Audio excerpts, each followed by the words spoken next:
snimamo za kraj.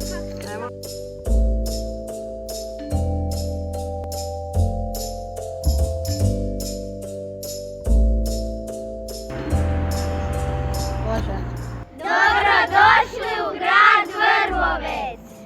Mi ćemo vam pokazati najdragocjenija mjesta u Vrbovcu. Od ribnjaka bajera do dječjeg igrališta. Bok!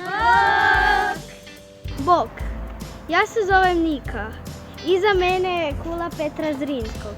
U kuli ima puno starih slika. Jedna slika pokazuje cijeli Vrbovec. Dođite odmah posjetiti naš grad Vrbovec. Dobrodošli u Vrbovec, zovem se Mila.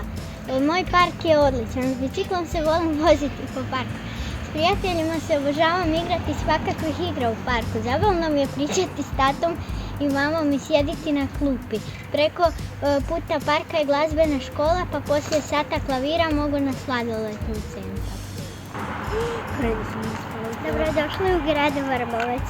Evo što vidite, ovo je kino. Ja u njemu najviše volim gledati crtiće.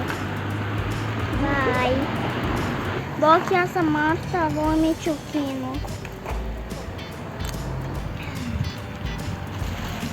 Bok svima, ja sam Svjetla. Izabrala sam muzej jer je jako zanimljiv, zato što je umjetnost zanimljiva i lijepa. Tamo se može vidjeti slike i svakakve umjetnosti.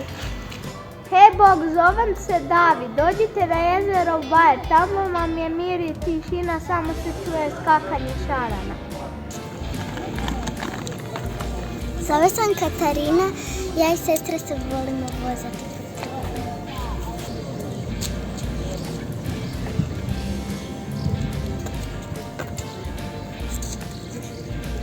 Bok, ja sam Marija. U Vrbovcu je igralište i jako super. Ima puno djece, ima puno spravica i jako se volimo igrati. Bog, zovem se Lena. Birtija je moje najdrže mjesto jer ima moje najdrže piće. Ima prirodni sok od jabuke. A znaju biti i napuhanci, bude jako zabavno. Bok, zovem se Ema. Udruga Arturatorij mi je najdraže mjesto u Vrbovcu. U Arturatoriju se crta. Može se naučiti svašta crtati. Arturatorij je super. Jako mi se sviđa Arturatorij. Nadam se da vam se svidjela Ova naša avantura. Dođite i vi u Vrbovec i zabavite se. Pozdrav vaših Vrbovčana! Ja sam zvunjala.